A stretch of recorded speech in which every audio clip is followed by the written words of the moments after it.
Okay तो आज हम बात करेंगे क्लास 9 स्टूडेंट से। We will talk to JEE 2027 students. Okay and हम अच्छे से डिस्कस करेंगे कि किस प्रकार से आपकी जेई प्रेप अभी चलनी चाहिए। Okay and I would give some of my own perspective as well कि मैंने पर्सनली कैसे अपनी जेई प्रेप को हैंडल किया था इन क्लास 9। ओके और अच्छी बात यहाँ पे ये है कि मैंने अपनी क्लास 9th में ही मेनली प्रिपरेशन शुरू की थी। जेई की नहीं बट समझाऊंगा एग्जैक्ट क्या, और उसकी वजह से मेरी अच्छी रैंक आ पाई थी। Right, so if you follow this procedure which I am going to explain here you will definitely do well. अच्छे से सुनना, ठीक है। तो देखिए मेरा मैं पहले क्लास 8 तक का बैकग्राउंड बता देता हूँ। क्लास 8 तक मेनली मुझे 8 का आता था, थोड़ा बहुत 9th का, बहुत कम 10th का। ठीक है, तो बहुत कम तो नहीं, मैं कहूंगा 9 10th मुझे शायद पहले से थोड़ी आती थी when I was in class 9th। ठीक है, मतलब मैं 9th में था तब आई न्यू क्लास 8 9 10 10th अच्छे से। तो 8 तो देखो आपको आती होगी, 9th आपकी चल रही है, बस एक क्लास 10th है जो थोड़ी सी कवरेज अपनी कहीं ना कहीं छूटी हुई है। तो सबसे पहली चीज तो मैं सभी बच्चों को यही बोलता हूँ कि आप 9th और 10th सबसे पहले कवर कर लो। तो इसका एक बहुत अच्छा अपॉर्चुनिटी अभी आपके पास आ रहा है। अभी आपका दिवाली ब्रेक आने वाला है, राइट। तो अभी मेरे हिसाब से आज ही से शुरू करके दिवाली ब्रेक के एंड तक you should focus that you cover your 8 9th and 10th completely. 8 तो देखो आपको कवर है ही, वैसे उसको करने की जरूरत नहीं है। 9th भी आपकी ऑलमोस्ट हो गई। 10th का थोड़ा सा मैथ्स और साइंस पढ़ लेना, ठीक है। एनसीईआरटी पढ़ लेना, ज्यादा कोई डिफिकल्ट नहीं है। लाइन बाय लाइन चलोगे, एक दिन में 2-2 चैप्टर आराम से फिनिश होंगे, ठीक है। कोई बहुत डिफिकल्ट चीज नहीं है। So I would say that would be the first thing I would do. इतना मेरा 9th में जाने से पहले हो गया था। फिर 9th में मैंने डिफरेंट क्या किया वो बता देता हूँ। तो 9th में I started preparing for this exam called IJSO, जिसके लिए I'm sure a lot of you are preparing as well. Comment करके बता सकते हो how many of you are preparing for that exam. इस एग्जाम में ना 11th 12th की चीजें आती है जिनको नहीं पता है। तो उसमें आपका bio, chemistry, physics and maths चारों आते हैं। अब तो हालांकि मैथ्स नहीं आता उस एग्जाम में, बट उस समय आता था, राइट। सो इन चारों एग्जाम्स सब्जेक्ट की तैयारी के तहत क्या है, अपने आप में जेई प्रेप हो गई थी। तो मैंने कौन सी बुक्स की थी मैं एग्जैक्ट आपको बता देता हूँ। तो सबसे पहली बुक आई वुड से is your 11th plus your 12th NCERT. अब इसमें 12th की एनसीईआरटी वैसे करने की जरूरत नहीं है, मैंने की भी, जैसे मैथ्स की एनसीईआरटी 12th की करने की किसी भी बच्चे को जरूरत नहीं है क्लास 11 से पहले। मैं तो कहूँगा क्लास 12 से पहले 12th एनसीईआरटी करके कुछ भी नहीं मिलना है, बिकॉज जो चीजें उसमें है, जैसे mainly 12th is all about calculus, थोड़ा बहुत वेक्टर्स वगैरह भी रहता है।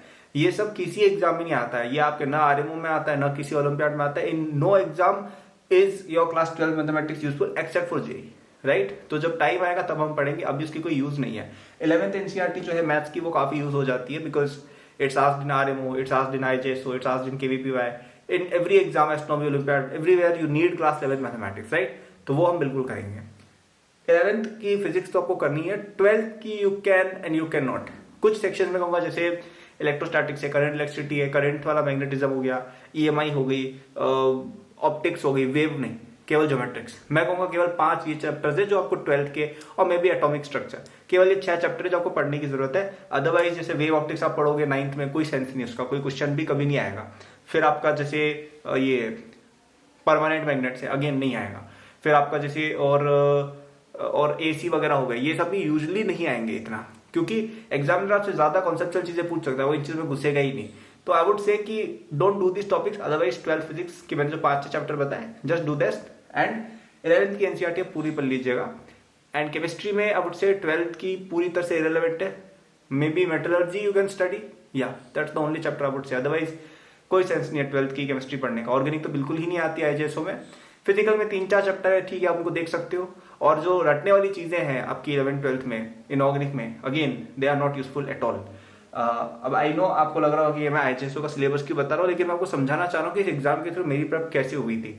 तो ये जो मैं चैप्टर्स बता रहा हूँ ना, ये आप अपनी जेई के लिए रिलेवेंट चीजें बता रहा हूँ, आप उनको पढ़ लीजिएगा। साइंस मेरा ये है इस बात से, राइट। फिर आपकी 11th की तो पूरी आपको पढ़नी चाहिए केमिस्ट्री की NCERT, because that is completely relevant to your class 11th and 12th JEE, and it is also relevant to a lot of exams in your class 9th and 10th. Okay, so I would give a lot of emphasis on class 11th chemistry. वो तो पूरी पढ़ लीजिएगा, उसमें कोई भी chapter redundant नहीं है, ठीक है। और तीनों सब्जेक्ट कवर हो गए, राइट। तो एक तो सबसे पहला रिसोर्स मैं कहूँगा मेजर ये है, ठीक है। तो मैंने 9th के एंड तक आई वुड से उस एग्जाम की तैयारी के तहत 11th की तो तीनों ही सब्जेक्ट की एनसीईआरटी पूरी चट कर ली होंगी, एकदम आराम से पूरी कर ली थी, कुछ भी नहीं छोड़ा था। I ate and no crumbs left वाली चीज। And 12th I would say physics 50-60% कर ली थी, एंड केमिस्ट्री तो ऑलमोस्ट टच भी नहीं की थी, मैथ्स तो बिल्कुल भी नहीं की थी। अब अपन आते हैं थोड़ी हाई लेवल की बुक्स पे। तो एक एच सी वर्मा की जो कॉन्सेप्ट्स ऑफ फिजिक्स वाली बुक आती है 11th 12th की, वो मेरा सबसे मेन रेफरेंस सोर्स था। क्यों था पता है? क्योंकि उसके थ्रू ना मेरी मैथ्स भी हो गई, क्योंकि उसमें ट्रिग्नोमेट्री बहुत तगड़ी तरीके से यूज होती है, कैलकुलस बहुत अच्छे से यूज होता है, वेक्टर्स यूज होता है, अलजेब्रा बहुत यूज होता है। तो इस एक बुक को करने से मुझे लगता है मेरी मैथ्स भी बहुत इंप्रूव हो गई थी। तो this was the single most important book जिसको मैंने अपना टाइम दिया था। कई सारी केमिस्ट्री की चीजें भी इससे कवर हो गई थी अपनी, पता है आपको। इसलिए आई वुड से HCMA is a very complete book, specially for someone in class 9-10, क्योंकि देखिए 11-12 में जब बच्चा आ जाता है ना, तो उसको वैसे भी कोचिंग में HCMA से अबव लेवल की चीजें पढ़ा रहे होते हैं। But if you are someone जो थोड़ा छोटा है and they want to build their concepts at not a basic level, basic तो बिल्कुल भी नहीं है इस बुक का level, but something of a level which a 9th or 10th student can understand, I would say this is the book that you should go for। ठीक है, just do this book। आपका काफी हद तक chemistry और maths में भी आपको काफी बेनिफिट होगा, राइट।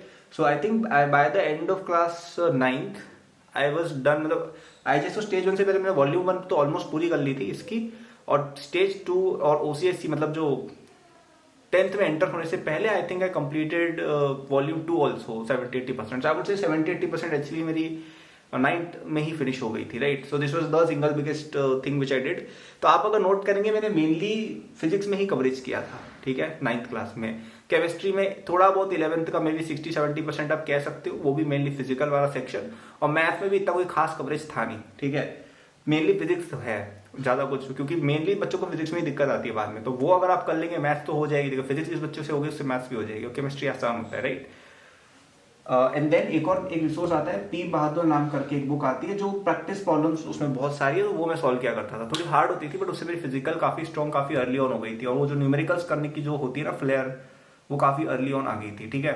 तो I think these are the only resources which I used in class 9th, class 11th plus 12th NCERT, mainly 11th only. HC Verma पूरा एकदम मेन तो 11th NCERT और HC वर्मा दोनों में बहुत अच्छे से ध्यान दिया था, और ये P Bahadur book for chemistry practice थोड़ी बहुत। अदरवाइज मैंने कोई और रिसोर्स यूज नहीं किया था। ऑर्गेनिक केमिस्ट्री मैंने टच भी नहीं की थी 9th में। मैथमेटिक्स 12th क्लास की स्पेशली टच भी नहीं की थी, ठीक है।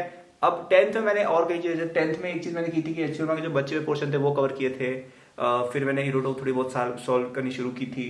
फिर मैंने मैथमेटिक्स काफी पढ़ी थी RMO के पर्सपेक्टिव से 10th में, ठीक है।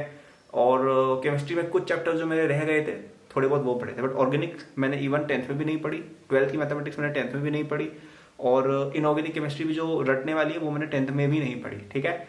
So these are the chunks which are left. लेकिन 10th में मैंने दो चीजें बहुत अच्छे से कर ली थी। आई वुड से जो फिजिक्स वाला पोर्शन है ना, उसमें HCMA मैंने पूरी कंप्लीट, लाइक 10th के एंड पर ना मैं JEE दे सकता था, और फिजिक्स में मैं बहुत अच्छे नंबर लिया था। जैसे NSCP मैंने दिया भी था at the end of 10th, and I scored in the national 1% in the NSCP exam, ठीक है। तो 10th में I was prepared till the JEE level in my physics, okay. Chemistry and maths इतना नहीं था, तो वही रिक्वायरमेंट है आपसे। आप कोशिश करिए कि अभी सबसे पहले तो आप ये कर लीजिए 9th-10th कवर अच्छे से दिवाली ब्रेक तक, देन आप 11th NCERT से स्टार्ट कर सकते हैं, HC से स्टार्ट कर सकते हैं, right. These are good places to start. और कोशिश करिए कि 9th के एंड तक आप आइडेंटिफाई कर लें कि आपका बेस्ट सब्जेक्ट कौन सा है, और आप कहीं ना कहीं एक अच्छी लेवल ऑफ प्रिपरेशन आपकी एक हो जाए, मतलब आपको फील आ जाए कि यार अब हम 9th के ऊपर 9th-10th से अबव उठ रहे थे, थोड़ा हम 11th-12th टेरिटरी में जा रहे हैं। और 10th के एंड तक आपकी कोशिश ये रहनी चाहिए कि आप उसको सील कर लें कि यार मेरा बेस्ट सब्जेक्ट ये है, इसमें मेरे को 11th-12th की चीजें आती है, बाकी सब्जेक्ट में भी हम सीख रहे हैं, ठीक है। फिर आप 11th में जाओगे ना, बहुत अच्छी आपको एक हेड स्टार्ट मिल जाएगी। और अगर आपको हेड स्टार्ट पहले से चाहिए हो तो मेरे JEE 27 कोर्स में आप एनरोल हो सकते हैं, जिसपे आपको कल रात, यानी कल मिडनाइट, आज है 11 अक्टूबर, कल 12 अक्टूबर की रात तक आपको उस कोर्स पे 10,000 रुपीज की सेविंग्स मिल रही है। 15,000 का आता है यूजुअली, अभी वो केवल आपको 5,000 में मिल जाएगा। आपका पूरा 2 साल चलेगा। 9th-10th का उसमें सारा कवरेज रहेगा, सारे ओलंपियाड्स का सारा कवरेज रहेगा, और आपकी JEE का भी अर्ली प्रिपरेशन उसमें रहेगा। तो मेरे पास तो इतना कोई रिसोर्स था नहीं, मैं बुक से पढ़ता था, लेकिन आपको रिसोर्स मिल रहा है कि केवल 5,000 रुपीज खर्च करके आपको पूरा कोर्स मिल रहा है, which is designed for someone who has actually cleared this exams, right. So it will be very helpful for you, and you will become a very big student. मतलब आप सोचिए कि इतने कम प्राइस में मतलब आपको बस थोड़ा सा टाइम इन्वेस्ट करना है इस कोर्स में, एंड आप सच में बहुत ज्यादा डिफरेंट स्टूडेंट बन जाओगे। आप अभी शायद यहाँ पर आप नेक्स्ट लेवल पर पहुंच जाओगे, right. And in your class 11 जब आप एंटर होगे ना, आपको फील होगा यार कि मैंने बहुत सही इन्वेस्टमेंट किया था अपने टाइम का, और मैं बहुत अच्छा कर रहा हूँ, और आपकी JEE रैंक भी बहुत अच्छी आ जाएगी, right. So get it by tomorrow midnight, link in description. Thank you for watching, good luck.